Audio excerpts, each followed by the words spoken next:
Imaginez que votre corps se resserre autour de vous, comme s'il était devenu son propre corset. Le temps s'effondre, passé, présent et futur ne font qu'un, une force accablante. Votre cœur s'emballe, votre poitrine se serre et le monde autour de vous commence à se brouiller. C'est la réalité saisissante et terrifiante d'une crise de panique. Près d'un tiers des gens connaîtront au moins une crise de panique dans leur vie, et pour beaucoup, la peur d'en avoir une autre façonne leur quotidien. Les crises de panique sont accablantes, imprévisibles et inconfortables à même y penser, mais les comprendre est crucial. Qu'est-ce qu'une crise de panique?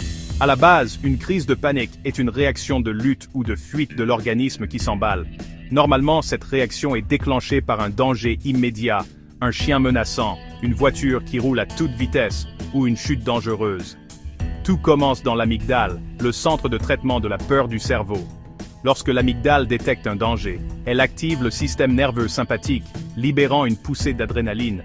Cette hormone prépare le corps à combattre ou à fuir, en augmentant votre rythme cardiaque pour pomper le sang vers vos muscles, accélérant votre respiration pour inonder votre corps d'oxygène, accroissant vos sens et votre concentration mentale pour des réactions rapides.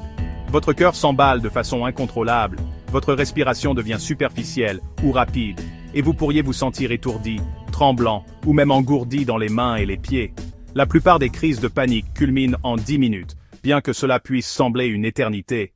Pourquoi les crises de panique surviennent-elles? Elles semblent souvent être déclenchées par des signaux environnementaux ou émotionnels, tels que des rappels de traumatismes passés, un stress accablant, ou même des situations apparemment anodines. Des crises de panique récurrentes, une inquiétude excessive d'en avoir une autre, et l'évitement d'activités ou de lieux par peur peuvent conduire au trouble panique, une condition qui touche des millions de personnes. Les crises de panique sont également fréquentes dans d'autres troubles liés à l'anxiété, tels que le SSPT, l'anxiété sociale, le TOC et le trouble d'anxiété généralisée.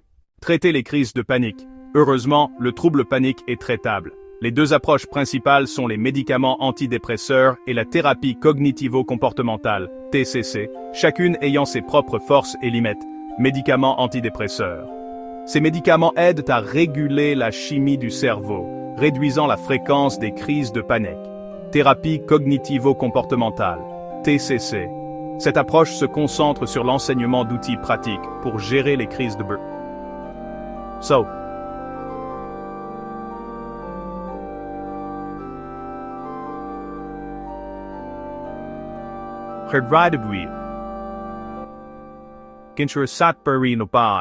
Comment la thérapie cognitivo-comportementale, TCC, fonctionne? La TCC adopte une approche pas à pas pour aider les gens à reprendre le contrôle de leur esprit et de leur corps. Éducation, savoir que ces sensations, comme une respiration rapide ou un cœur qui s'emballe, font partie d'une réponse physiologique temporaire peut les rendre moins terrifiantes.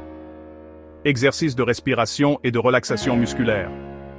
Les techniques de respiration contrôlée ralentissent votre rythme cardiaque et réduisent l'hyperventilation, tandis que les exercices de relaxation musculaire libèrent la tension physique. Ces outils vous aident à reprendre le contrôle pendant une crise. Restructuration cognitive. Les crises de panique s'accompagnent souvent de pensées catastrophiques. Je suis en train de mourir, je n'arrive pas à respirer, ou je deviens fou. La TCC vous apprend à remettre en question ces pensées et à les remplacer par des pensées plus justes, comme « ce n'est qu'une crise de panique, c'est inconfortable, mais ça va passer ».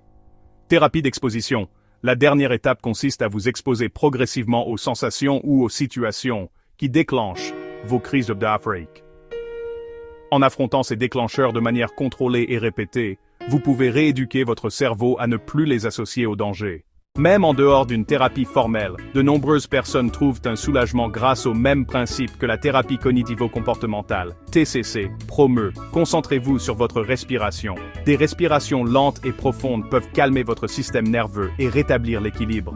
Rappelez-vous que la peur n'est pas dangereuse. Les crises de panique sont menaçantes, mais elles ne mettent pas votre vie en danger. Plus vous vous le rappellerez, moins la peur aura de pouvoir sur vous. Pratiquez la pleine conscience. Ancrez-vous dans le moment présent en vous concentrant sur votre environnement, comme la texture d'un objet ou le son de votre respiration. Comprendre les crises de panique ne consiste pas seulement à gérer les symptômes, mais à reprendre le contrôle de votre vie. En comprenant ce qui se passe dans votre corps et votre esprit, vous pouvez apporter réconfort et soutien. Le chemin pour vaincre la panique peut être difficile, mais c'est un chemin vers la liberté, un chemin où la peur ne dicte plus les limites de votre vie. Nous serions ravis d'avoir de vos nouvelles. Vos commentaires nous aident non seulement à nous améliorer, mais suscitent également des conversations significatives au sein de notre incroyable communauté. Qu'il s'agisse de vos réflexions, de vos expériences ou de vos questions, ne vous retenez pas. Laissez un commentaire ci-dessous et continuons la discussion. Si ce contenu vous a interpellé ou si vous l'avez trouvé utile, voici comment vous pouvez nous soutenir. Aimez cette publication pour nous faire savoir que nous sommes sur la bonne voie. Abonnez-vous et rejoignez notre communauté grandissante d'esprits curieux et soucieux de leur santé.